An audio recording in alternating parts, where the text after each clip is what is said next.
So we're going to do a tracing this time of this particular design right here. Keep your fingers placed on the paper, a little bit of pressure. If you'll notice the way my fingers are in position, almost like I'm tattooing again, a good thing to get in the habit of. And a little bit of pressure. A pen works very well versus a pencil. It runs nice and smooth on the paper.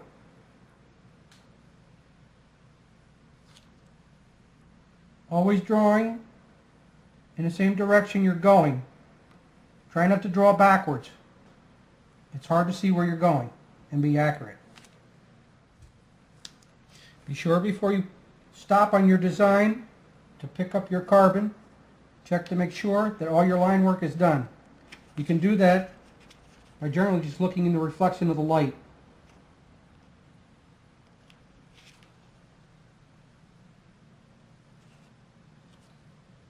If you're not sure, go back. It's better to go back and make sure on a design.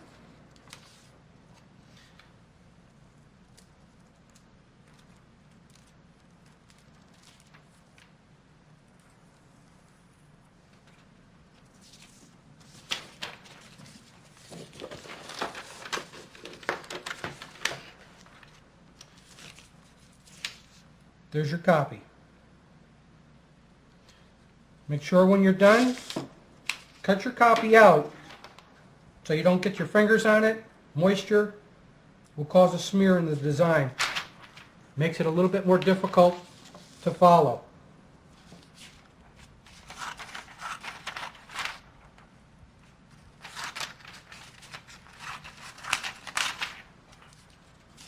You do want to take your design and cut back on the excess paper. It makes it easier for the placement of the design and for your customer to see it.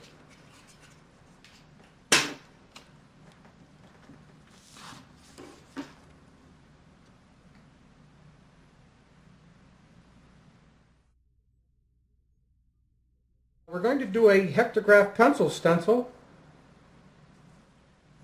You want to work very careful with these type pencils. They work great. They do have a soft lead in them, so you have to use a little bit lighter touch on them. And we're going to show you how they work and what the stencils look like when they're finished.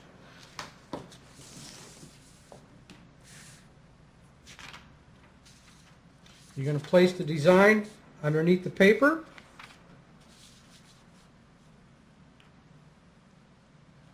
Again, applying a little bit of pressure so your design does not move underneath the paper. Easy on the pressure, always drawing in an upward position. Drawing down, you don't have total control all the time.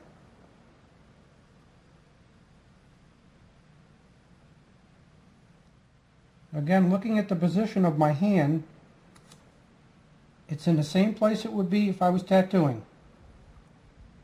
Get yourself in a habit of working the same way all the time.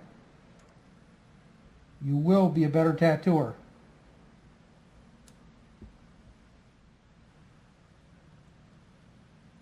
Now if you take notice, I'm tracing off the same side of the paper as the design. So in turn, when I put the print on, it will be a reversal.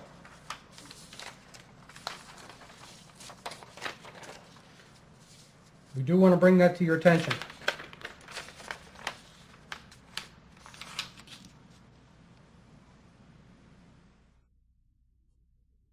Now we're going to make another type of stencil. We're going to use our transparency maker to make our transfer for our tattoo. This is the design we're going to copy. We have two different types of Spirit Master copying paper, depending on what type design you're using. We'd like to take the design and cut it out first so we don't actually waste paper. This has a protective paper underneath, so you don't actually end up with any other images on the paper. And what we'd like to do first, I'd like to place this to the side. Take your design, place it on the face of the paper, cut around it, Put it in between the copy. On the bottom, design side up.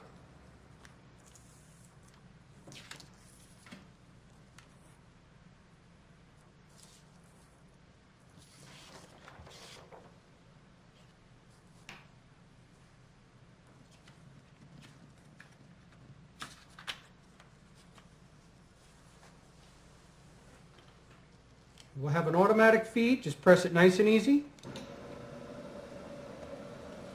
Comes out through the bottom.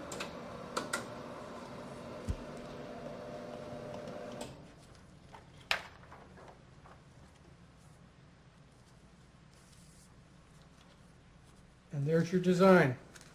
Peel this off. You might want to discard this right away because this is very messy. There's your tattoo design.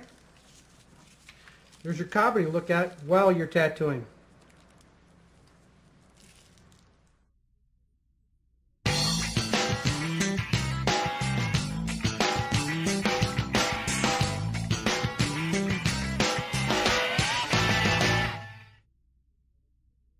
This is basically your bench setup for preparation for your getting ready to do some tattooing. You have your ultrasonic directly in front of you, which will have a cup in with water for rinsing out your machines.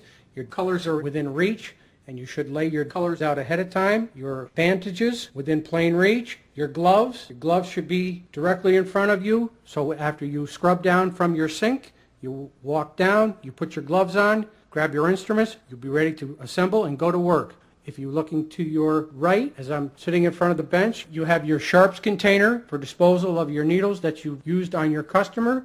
So your customer goes home with a good feeling that you used new needles on him. That's a very important part.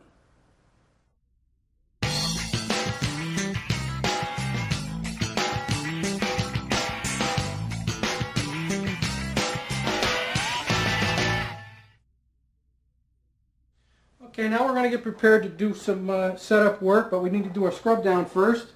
I'm going to wash my hands, and most health departments require a special type handle on your sinks. They're called strikers because they don't allow you to touch the sinks.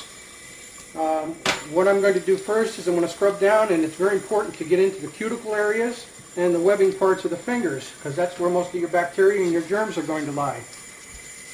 So we'll get that done first, and they generally require you to scrub for about 30 seconds to a minute to make sure you get in between everything. As soon as you're done with the scrubbing process, okay, you want to go over and you want to make sure you put your gloves on immediately so you don't contaminate anything on your bench, because your bench has been prepared ahead of time here.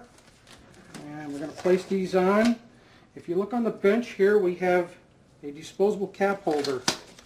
And there's several caps here. Even though we're going to do just primarily black work and black washout work, the health department regulations state that once you fill a cap, you cannot go back in and refill it because it is called cross-contamination, and that we want to avoid at all cost. Over here we have autoclave bags. All the instruments have been autoclaved.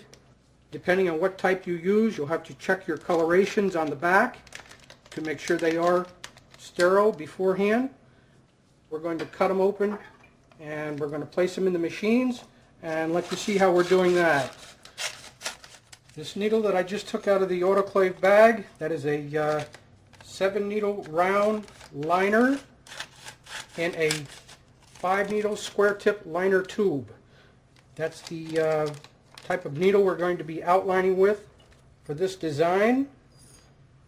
The other tubing that we've just taken out is a 4 needle flat shader tube with a 4 needle flat shader bar itself. They work very well for this type of design. It allows you to get into tight spots. Okay, now we're going to place the needle bar into the tube very, very carefully because you want to make sure that you don't bump the tips of the needle. The loop itself should face to your left to make sure when it goes down into the tip that it goes in the correct place. Put your finger on the back of the bar, which will keep it secure inside the tube so it doesn't flop around and possibly damage the needle. It will enable you to put the tube in the machine and still be in control. Okay, we're going to set up the tube in the machine now. We want to make sure that we place our finger on the back side of the bar against the tube so we don't get any play in the tube, taking a chance of damaging the needle.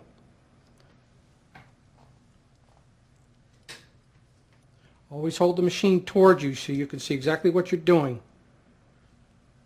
If you watch my fingers on my left hand, it's going behind the machine here because I'm going to put a little bit of pressure on the machine between my forefinger and my thumb, and my two fingers here are keeping the tube in place. I'm going to place the needle bar on,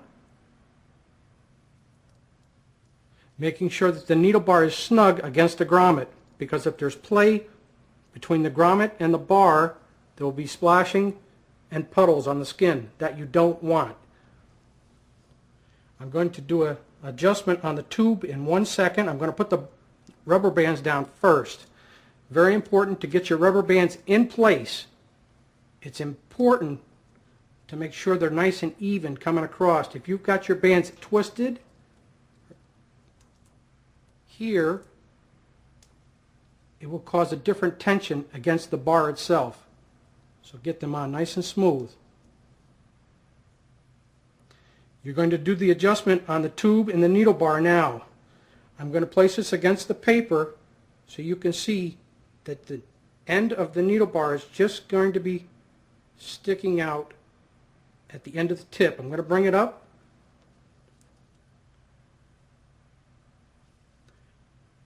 Snug it down, not tight, because you may have to readjust this again to make sure that your tube is straight. We're going to take the machine,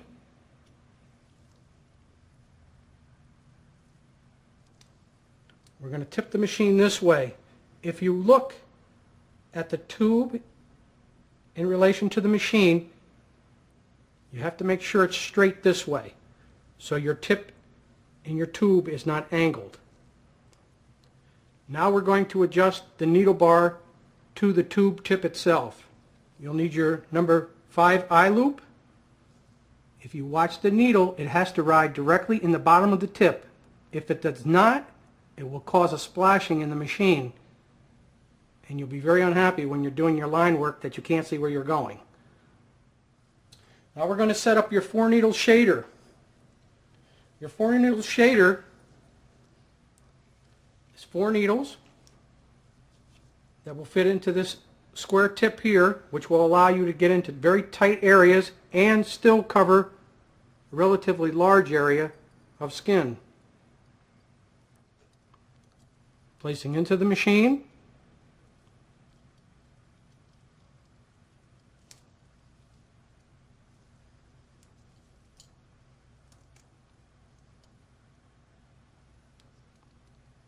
Onto the armature bar, snug, no play. Placing the rubber bands evenly. Okay, we have our needle bar into the tube. Now it's very important to make sure that you don't have too much needle sticking out the end of the tube tip itself, because if it does, it will hang up in the skin and cause skin damage.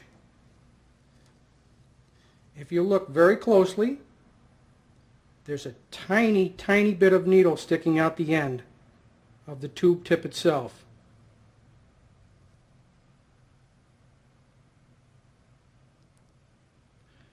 Now we're going to adjust the needle to the bottom of the